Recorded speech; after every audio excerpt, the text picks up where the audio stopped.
하나님 말씀은 사사기 6장 1절에서 16절까지 말씀입니다.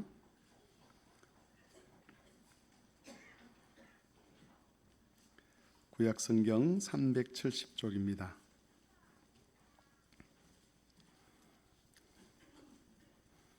사사기 6장 11절에서 16절까지 말씀입니다.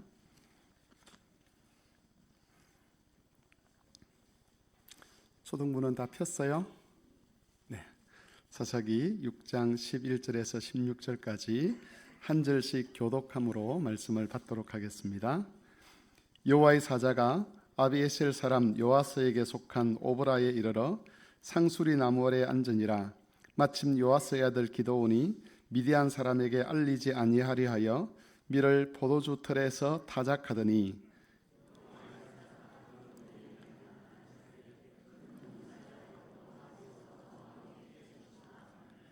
기드온이 그에게 대답하되 오 나의 주여 주여 여호와께서 우리와 함께 계시면 어찌하여 이 모든 일이 우리에게 일어났나이까. 또 우리 조상들이 일찍이 우리에게 이르기를 여호와께서 우리를 애굽에서 올라오게 하신 것이 아니냐 한 그 모든 이적이 어디 있나이까. 이제 여호와께서 우리를 버리사 미디안의 손에 우리를 넘겨 주셨나이다 하니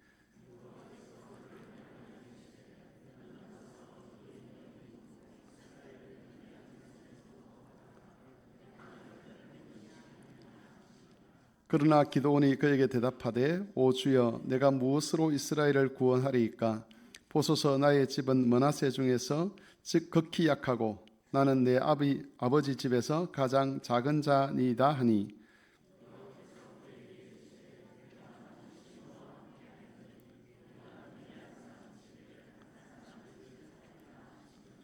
아멘. 너는 시냇가에 심은 나무라. 찬송하겠습니다.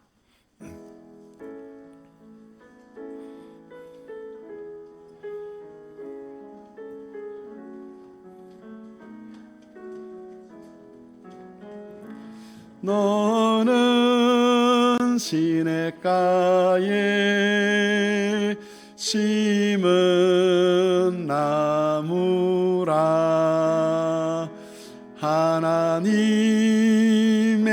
사랑 안에 믿음 뿌리 내리고 주의 뜻대로 항상 살리라.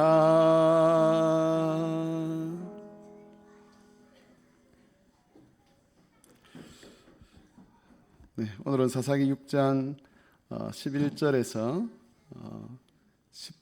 16절까지 말씀 우리가 교독을 했는데 사사기 6장, 7장, 8장 전체 말씀을 가지고 여호와께서 우리 왕이시다라는 주제로 하나님 말씀을 살펴보도록 하겠습니다. 킹덤 스토리 제 45가에 해당되는 내용입니다. 이스라엘 백성들이 하나님 앞에서 악을 행했을 때 하나님께서 미디안이라는 종족을 일으키셔서 이스라엘 백성들을 그들의 손에 넘기십니다. 그들의 압제하에서 고통당하고 그래서 부르짖고 있을 때에 하나님께서 기드온이라고 하는 인물을 세워서 그를 통해서 이스라엘을 구원하시는 이야기가 사사기 6장, 7장, 8장에 기록되어 있습니다. 첫 번째로 살펴볼 것은 기드온을 향해서 하나님께서 큰 용사로 불렀다는 이 말씀입니다. 미디안의 압제로부터 이스라엘을 구원하기 위해서 여호와께서 기드온을 찾아오셨습니다. 그때 기드온이 뭘 하고 있었느냐 하면 미디안 사람들을 두려워해서 포도주를 짜는 그 틀에서 밀 타작을 하고 있었습니다. 우리가 흔히 타작을 한다, 또 추수를 한다라고 하면 넓은 장소에서 그렇게 해야만 이게 효율적으로 밀을 까부를 수가 있습니다. 그런데 포도주 틀 안에서, 물론 포도주 틀이 작지는 않지만 일정한 폐쇄된 공간 안에서 밀 타작을 했다는 것은 그만큼 미디안 사람들을 두려워했고 그들에게 들키지 않기 위해서 그렇게 했다는 것이지요. 여기서 우리는 기드온이라고 하는 이 인물이 대범한 인물이 아니라는 것을 알 수가 있습니다. 그런데 여호와의 사자는 그런 기드온을 향해서 큰 용사여 여호와께서 너와 함께 하신다라고 그렇게 외쳤습니다. 하지만 앞에서 잠깐 말씀드렸던 것처럼 기드온은 큰 용사가 될 만한 그런 인물이 아니었습니다. 오히려 그는 작은 자에 불과했습니다. 기드온이 속해 있던 지파는 므낫세 지파인데 므낫세 지파 중에서 자기 아버지가 속해 있는 거기는 힘이 약한 곳이었고 또 아버지 집에서도 기드온은 가장 힘이 약한 자로 그렇게 인정을 받고 있었습니다. 그래서 하나님께서 이 기드온을 향해서 큰 용사여라고 말하는 이것이 앞뒤 문맥이 안 맞는 말이고 상황에 안 맞는 말처럼 들립니다. 하지만 이것이 만일 기드온을 향한 평가라 그런다 그러면 이 말은 맞지 않는 말인데 이 말은 기드온이 어떤 사람인가를 나타내는 그런 말씀은 아니었습니다. 이 말씀은 하나님께서 기드온을 사용하셔서 그 기드온을 통해서 행할 일의 성격이 어떤 것인가를 하나님이 알리시기 위해서 기드온을 향해서 큰 용사여라고 말씀하신 것이지 기드온이 정말 위대한 사람이거나 담대한 사람이거나 대범한 사람이거나 그래서 이 말씀을 하신 것은 아니라는 겁니다. 기드온이 여호와의 일꾼이 되어서 미디안의 손에서 이스라엘을 구원하실 일에 관해서 지금 하나님이 알리고 계시는 겁니다. 그래서 그 하나님의 구원이 크신 구원이기 때문에 또 하나님께서 기드온을 크게 하실 것이기 때문에 기드온을 향해서 큰 용사여 이렇게 불렀다는 것이죠. 이스라엘을 미디안의 손에서 구원하는 능력은 사람에게서 나올 수 있는 능력이 아니었습니다. 오직 하나님만 그 일을 행하실 수 있었습니다. 기드온이 큰 용사로 불릴 수 있었던 것은 위대하신 크신 하나님, 그 하나님께서 기드온을 사용하셨고 기드온은 그 크신 하나님의 일꾼이었기 때문에 이런 호칭이 가능했습니다. 여기서 우리는 크게 되는 것에 관한 하나님의 약속을 볼 수가 있습니다. 크게 되는 것은 하나님께서 자기 백성에게 하신 아주 중대한 약속이라고 할 수가 있습니다. 신명기 4장 5절, 6절, 7절에 보면 이런 하나님께서 이스라엘 백성들을 가리켜서 너희가 큰 나라가 될 것이다 라고 하는 말씀이 있습니다. 제가 4장 6절을 한번 읽어보겠습니다. 신명기 4장 6절입니다. 너희는 이것을 지켜 행하라. 이것이 여러 민족 앞에서 너희의 지혜요 너희의 지식이라. 그들이 이 모든 규례를 듣고 이르기를 이 큰 나라 사람은 과연 지혜와 지식 있는 백성이로다. 그렇게 표현을 한다고 합니다. 하나님의 구원을 가리켜서 크신 역사 이렇게 이야기를 하고 그 하나님의 구원의 은혜를 입은 사람들을 큰 자라고 이야기를 하고 하나님의 구원의 은혜를 입은 이스라엘을 가리켜서 큰 나라다 그렇게 이야기를 한다는 겁니다. 크다는 것은 위대하다는 것이죠. 자기가 생각하는 것보다 더 큰 일을 하나님이 이스라엘 백성들을 통해서 하시겠다는 그런 의지를 드러내는 겁니다. 작은 자였지만 기드온을 크게 하신 하나님, 정말 작은 이스라엘 백성이었지만 그 백성을 큰 나라가 되게 하시고 온 세상을 구원하시는 하나님의 구원의 종으로 이스라엘 백성을 삼으셨다는 겁니다. 그리고 이 크게 하시겠다는 약속은 오늘날 교회에 대한 약속으로 이어지고 있습니다.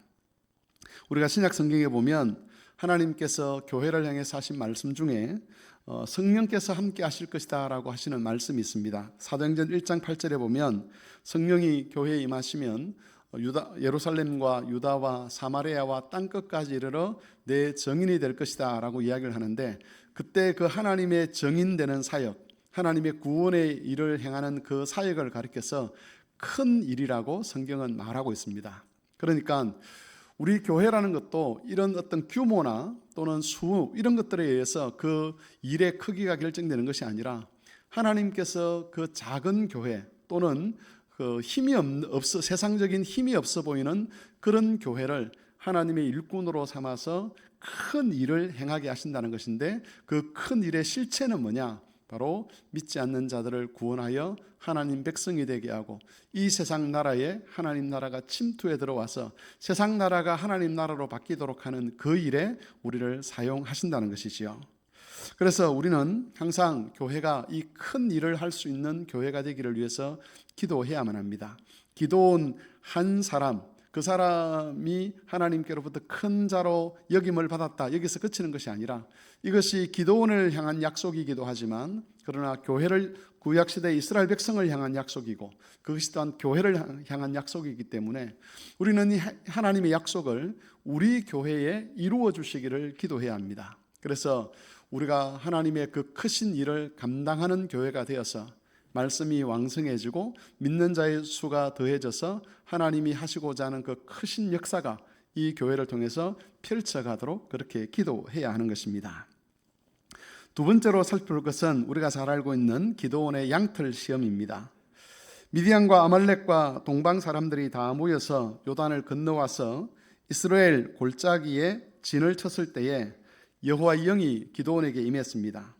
그리고 기도원은 이 여호와의 영의 영감을 받아서 전쟁을 위한 나팔을 불었는데, 그때 므낫세와 아셀과 스불론과 납달리 지역에서 많은 무리들이 기도원과 함께 전쟁을 하겠다고 일어나게 되었습니다.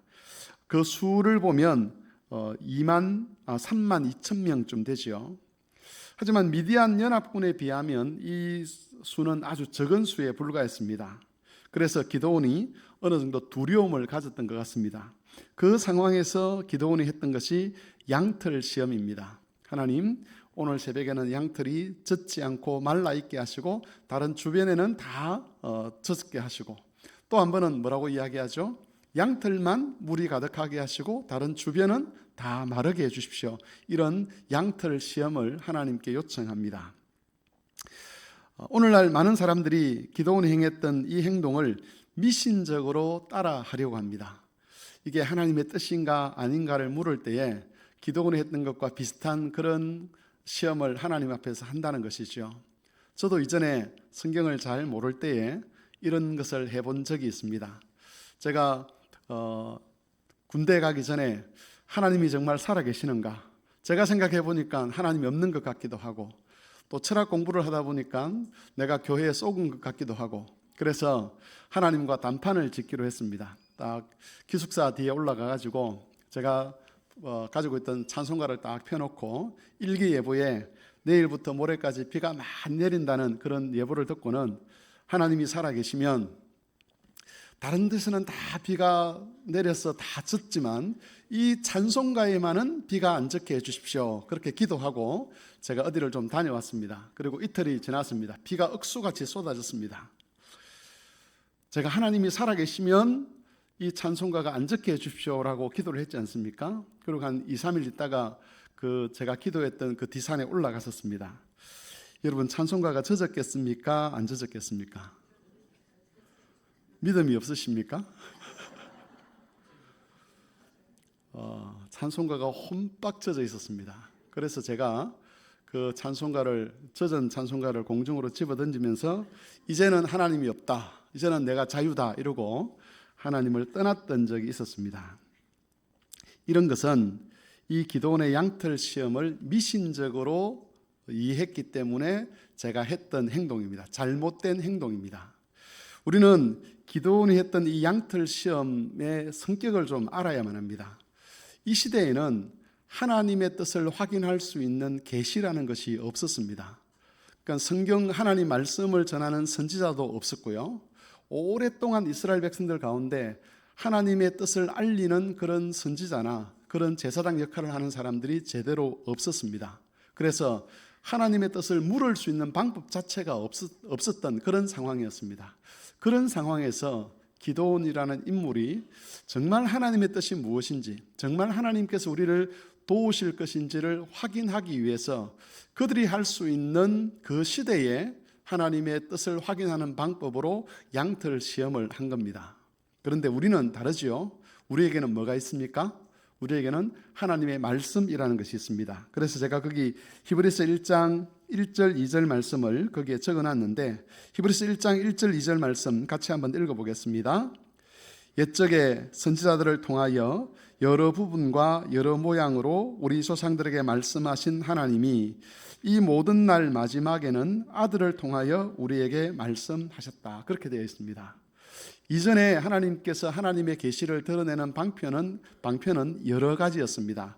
여러 선지자들을 통해서 때로는 어떤 기적과 이적을 통해서, 그리고 우리가 오늘 살펴보았던 것처럼 기도원의 양털 시험을 통해서 하나님께서 자신의 뜻을 자기 백성들에게 알리셨다는 것이지요.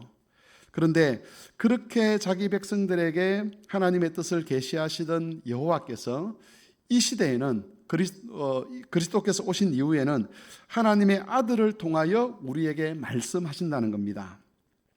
여러분, 아들을 통하여 말씀하신다는 것은 두 가지 의미가 있습니다. 하나는 예수님께서 직접 가르치신 말씀을 통하여 우리에게 하나님의 뜻을 알리신다는 의미가 있고요. 또 하나는 그리스도를 증언하는 말씀, 그러니까 사도들이나 또는 선지자들이 예수 그리스도가 어떤 분인가를 증언하는 그 말씀을 통해서 하나님의 뜻을 우리에게 알리신다는 겁니다. 그래서 구약 성경을 이해할 때도 그리스도를 중심으로 구약 성경을 이해하면 하나님의 뜻을 온전히 알 수가 있는 것이지요. 신약 시대에는 그리스도께서 오신, 하나님의 아들이 오신 이후에는 하나님께서 이전에 하나님을 계시하던 방법을 중단하셨습니다. 물론 여러분, 개인적으로 정말 어떤 하나님의 뜻을 알고 싶어서 기도하다 보면 하나님께서 개인적으로 특별한 방법을 통해서 말씀하실 때가 있긴 합니다만은 이제 더 이상 공적인 계시는 없는 거죠. 그리고 일반적이지도 않습니다. 그러면 하나님은 무엇을 가지고 하나님의 뜻을 계시를 하느냐? 하나님의 그리스도의 말씀이 기록된 성경, 또 그리스도를 증언하는 말씀이 기록된 이 성경, 이 하나님 말씀을 통하여서 하나님의 뜻을 계시를 한다는 겁니다. 그래서 양털을 가지고 여호와의 뜻을 묻겠다라고 하면 그게 그때부터는 미신이 되어버리는 거죠. 우리는 양털이 아니라 하나님 말씀인 성경을 묵상하고 성경에 대한 설교를 듣고 성경 공부를 하고, 그렇게 함으로써 그 성경을 알아감으로 그 속에 있는 하나님의 뜻을 우리가 알게 되는 겁니다. 어떤 분들은 그렇게 이야기합니다. 성경을 통해서 하나님을 아는 것보다 이 양털 시험과 같은 이런 것들을 통해서 하나님을 아는 것이 훨씬 더 분명하고 확실할 것이다, 그렇게 이야기를 합니다. 그런데 이것은 우리가 인간적인 생각이죠. 왜 그러냐면 여러분, 성경을 통해서 하나님의 뜻을 안다고 할 때 거기는 그 성경 말씀과 그 말씀을 통해서 하나님의 뜻을 확인하고자 하는 나하고 둘이 해결하는 문제가 아니라는 겁니다. 거기는 누가 역사를 하는 거죠? 성령께서 역사하시는 겁니다. 성령께서 말씀을 통해서 자기 백성을 깨닫게 하시고 깨우치십니다. 그렇게 성령을 통해서 말씀을 깨닫게 하시면, 그렇게 해서 깨달아진 하나님의 뜻, 하나님의 말씀은 이 세상 그 어떤 것으로도 흔들 수 없는 견고한 말씀이 됩니다. 그리고 우리는 그 터 위에서 아주 견고한 믿음을 가지고 하나님 앞에서 그 믿음을 지켜갈 수 있게 되는 것이죠. 여러분, 이전에 혹시 이렇게 저렇게 하나님의 뜻을 성경이 아닌 다른 방법으로 하나님의 뜻을 구해서 이게 하나님의 뜻이다라고 그렇게 확신하고 온 것 중에서 지금까지 그건 너무 분명한 하나님의 뜻이어서라고 끝까지 이야기할 수 있는 것이 과연 몇 가지가 있는지 한번 생각해 보십시오. 우리가 지향하지는 않지만 이전에 성령의 은사운동을 하는 그런 분들이 그런 성령의 어떤 특별한 역사, 이적적이고 기적적인 역사를 통해서 하나님의 뜻을 확인한다라고 그렇게 이야기를 했지만, 그러면서 이게 하나님의 뜻이야, 이게 하나님의 뜻이야, 내가 이렇게 기적을 체험했어, 이렇게 하나님의 계시를 받았어 라고 할 때에 그러한 받았다고 하는 그 계시를 가지고 믿음을 지속시켜 갈 수 있는 경우가 거의 없습니다. 그런데 성령께서 역사하셔서 깨닫게 하시는 하나님의 진리는 우리로 하여금 어떤 시련과 어떤 시험 속에서도 흔들리지 않게 하는 견고한 말씀이 되는 겁니다. 그래서 여러분, 하나님의 뜻을 알고자 할 때에 양털을 찾는 것이 아니라 하나님 말씀을 듣고 하나님 말씀을 읽고 또 하나님 말씀을 암송하고 하나님 말씀을 묵상하는 그 일에 우리가 헌신을 해야 되는 것이죠. 이때 우리가 조심해야 될 것이 있습니다. 하나님께서 말씀을 통해서 계시한다라고 하니까 어떤 분들이 이렇게 이야기를 하더라고요. 하나님, 제가 오른쪽으로 가야 됩니까? 왼쪽으로 가야 됩니까? 여기 오른쪽에 쓰여 있으면 오른쪽, 왼쪽에 쓰여 있으면 왼쪽. 그런데 오른쪽과 왼쪽에 안 쓰여 있으면 어떻게 하죠? 중간? 이렇게 하나님의 뜻을 확인하라는 건 아니지요. 하나님은 우리가 원하는 방식대로 그렇게 단순하게 역사하지는 않습니다. 우리 인간의 삶이라는 것이 또 믿음이라는 것이 그렇게 단순한 문제가 아니지 않습니까? 한 가지를 결정한다고 할 때 그 한 가지를 둘러싸고 있는 여러 문제들이 얽혀 있습니다. 그래서 하나님은 우리가 말씀을 들여다보고 그 말씀에 집중하고 그러면서 그 모든 것을 함께 아우를 수 있는 하나님의 뜻을 확인하도록 하시는 겁니다. 야고보서에 보면 하나님 말씀을 어떻게 묵상해야 되는지가 나와 있는데 거기에 보면 이렇게 되어 있습니다. 하나님 말씀을 들여다본다 이렇게 되어 있습니다. 이게 어떤 의미인지 전에 한번 말씀을 드렸죠. 우물이 있는데 그 우물을 딱 들여다보면 처음에 우물을 들여다보면 우물 안에 물이 이렇게 어렁거리기도 하고 그림자가 비치고 이렇게 해서 우물 속을 들여다볼 수가 없습니다. 그러면 어떻게 해야 되죠? 한참 동안 우물을 가만히 보고 있으면 그죠? 그때 비로소 그 아래 뭐가 있는지 맑은 물을 통해서 볼 수 있는 거죠. 그런 것처럼 하나님께서 자신의 뜻을 계시한다, 말씀을 통해서 계시한다고 할 때 우리가 성경책을 탁 펴면 하나님의 뜻이 나온다 그런 의미가 아니라 하나님 백성들이 하나님 말씀을 들여다보기를 원하신다는 겁니다. 들여다보면서 깊이 고민하고 깊이 묵상하면서 그 단순하지 아니한 우리 삶에 주시는 그 온전한 말씀을 하나님께서 받기를 원하시는 겁니다. 그래서 여러분, 하나님과 우리의 관계를 마치 A라고 하면 A라고 답을 하고 B라고 하면 B라고 답을 하는 이런 단순한 관계로 해석하지 마시고 하나님의 뜻을 확인하는 것도 하나님은 오른쪽입니까 왼쪽입니까 이런 식으로 확인하려고 하지 마시고 하나님의 그 온전하고 깊으신 뜻을 알아야만 그 속에서 우리가 자유를 누리며 살아갈 수가 있다는 것을 기억하시고 하나님의 뜻을 확인하기 위해서 늘 말씀을 깊이 들여다보는 그런 성도들이 되실 수 있기를 바랍니다. 마지막으로 참된 구원자에 대한 소망입니다. 기드온이 나팔을 불었을 때에 그를 따르기로 했던 사람이 32,000명이나 되었습니다. 그렇지만 앞에서 잠깐 말씀드린 것처럼 이 미디안 연합군에 비하면 32,000명은 적은 수에 불과했습니다. 그런데 전쟁을 앞두고 여호와께서는 몇 가지 과정을 통해서 이 32,000명 중에서 300명만 남게 하고는 다 돌려보내셨습니다. 여러분 300명으로는 해변의 모래와 같이 많았던 미디안 연합 군대를 이길 수가 없었습니다. 그럼에도 하나님께서 300명만 남게 하신 것은 이스라엘을 향한 구원이 하나님의 능력에 사람의 능력에 달린 것이 아님을 알리기 위한 것이었습니다. 그러니까 말도 안 되는 수를 가지고 승리를 했다. 그 말은 그 수에 의해서 승리를 가져왔다는 그런 의미가 아니라는 것이죠. 이건 하나님께서 하신 일이라는 것을 알리시기 위해서 하나님께서 300명만 남게 하신 것입니다.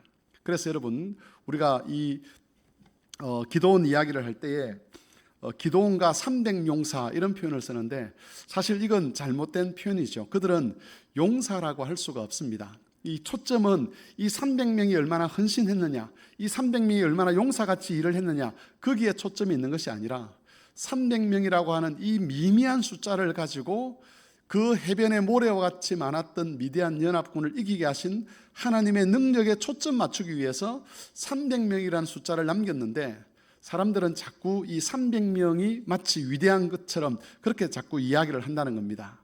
그래서 다음에 혹시라도 자녀들에게 이 부분을 가르칠 때 기드온과 300용사 이렇게 가르치는 것이 아니라 하나님께서 얼마나 위대하신가를 우리가 가르칠 필요가 있다는 겁니다. 여러분 300명이라는 숫자와 함께 문제가 되었던 것은 기드온이 선택한 전쟁의 방식입니다. 전쟁을 위해서는 칼과 창이 있어야 되고 방패가 있어야 합니다. 그런데 기드온이 선택한 것은 칼도 아니었고 창도 아니었고 방패도 아니었습니다. 나팔과 횃불과 항아리를 들었습니다. 이건 전쟁이 아니죠. 전쟁하려고 하는 군인들이 선택하는 방식이라고 할 수가 없습니다. 그럼에도 불구하고 그들이 하나님의 약속을 믿고 나팔과 횃불과 항아리를 들었을 때에 그리고 그 하나님의 뜻을 따라서 횃불을 꺼내 들었을 때 여호와께서 역사를 하셨고 미디안 군사들은 서로가 서로를 향해서 칼을 휘두르면서 자기 동료들을 죽이는 그런 일이 일어나게 되었습니다. 그리고 이 싸움에서 이스라엘은 승리를 하게 됩니다. 그러니까 300명이 실제로 전쟁에서 한 일이 없다는 거죠. 이 300명이 하나님의 도구로 사용되긴 했지만 이들이 직접 그 미디안 연합군을 죽이는 그런 일들은 처음에는 일어나지 않았다는 겁니다. 여러분, 기드온은 이스라엘을 위해서 하나님이 세우신 구원자였습니다. 이 기드온에게는 인간적인 힘이나 능력이 없었습니다. 그는 작은 자에 불과했습니다. 하지만 하나님의 영이 그와 함께 하심으로 이스라엘을 구원하는 큰 일을 행할 수가 있었습니다. 문제는 그 이후에 기드온이 참된 구원자의 자리를 지키지 못하고 타락을 한다는 겁니다. 또한 기드온이 죽은 이후에 이스라엘은 다시 이전의 악으로 돌아가 버립니다. 그러니까 기드온이라고 하는 이 구원자를 통해 이스라엘을 구원하셨는데 그 구원에 한계가 있었다는 것이죠. 두 가지 점에서 한계였습니다. 첫 번째는 구원자로 세움을 받았던 기드온이 나중에 교만해져서 참된 구원자가 되지 못하는 것. 두 번째는 기드온이 죽어버림으로 말미암아서 더 이상 이스라엘을 보호할 수 없는 그런 상황에 놓이게 되고 이스라엘은 구원자를 잃어버리고 이전의 악으로 다시 돌아가 버렸다는 겁니다. 그래서 여러분, 이 기드온 사건을 통해서 하나님께서 우리로 하여금 기대하시는 것, 이 기드온 사건을 통해서 하나님께서 우리로 하여금 궁극적으로 바라보게 하시는 것은 뭐냐 하면 기드온과 같은 이런 불완전한 구원자가 아니라 우리에게는 완전한 구원자가 있어야 한다는 것을 깨닫게 하시는 겁니다. 그 당시 이스라엘 백성들이나 또 지금 우리나 영적으로 본다면 별반 다를 것이 없습니다. 그들의 악함과 우리의 악함을 비교했을 때 그들은 훨씬 더 악했고 우리는 훨씬 더 선하다, 그렇게 말을 할 수가 없다는 것이지요. 인간의 부패한 본성이라고 하는 것은 과거에나 지금이나 다름이 없습니다. 그럼에도 불구하고 그들보다 우리가 더 나은 구원을 받았다, 우리가 온전한 구원을 받았다라고 말할 수 있는 이유는 그 기드온을 통한 구원의 그 온전치 못함이 예수 그리스도를 통해서 온전케 되었기 때문에 그렇습니다. 그리스도께서는 두 가지 면에서 온전한 구원자셨습니다. 첫 번째는 영원히 살아계시면서 우리의 심령부터 바꾸시는 구원자이기 때문에 그렇습니다. 이스라엘 백성들은 겉으로는 미디안의 압제로부터 벗어났지만 그들 속에 있는 그 악함을 해결하지는 못했습니다.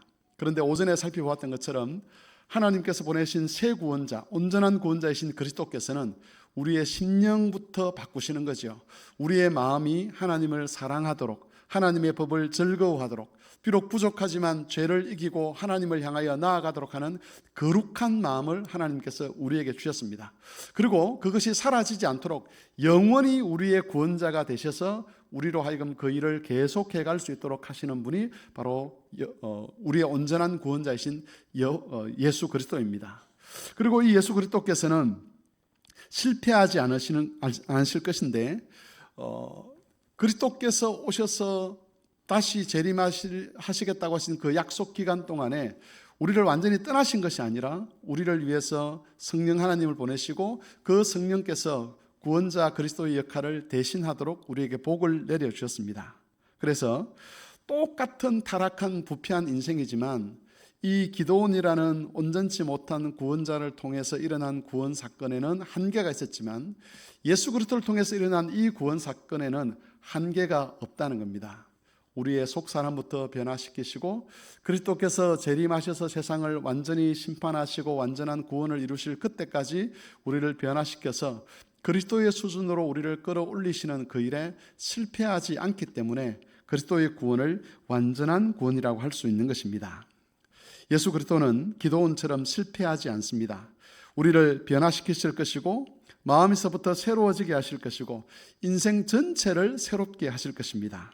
그래서 우리 구원은 반드시 완성될 것이고 그 완성된 자리에서 우리는 예수 그리스도를 찬송하게 될 겁니다. 이때가 바로 그리스도께서 재림하실 때이고 우리가 그리스도의 부활에 참여할 때입니다. 그러므로 성도 여러분, 이 그리스도를 의지해서 주님 오시는 그날까지 믿음의 도리를 잘 지켜가시기를 바랍니다. 혹 넘어졌을 때, 혹 실패했을 때 주저앉거나 좌절하지 마시기를 바랍니다. 우리의 구원자는 완전한 구원자입니다. 우리는 실패했을지라도 우리 구원자가 실패하지 않기 때문에 그 그리스도에게 연합되어서 완성되는 자리, 구원이 완성되는 자리까지 반드시 이르게 될 겁니다. 그래서 실패하고 또 낙심했을 때 좌절하지 마시고 그리스도로 말미암아 다시 힘을 얻어서 구원의 완성을 향하여 진력해가는 그런 성도들이 되시기를 바랍니다. 찬송가 96장을 함께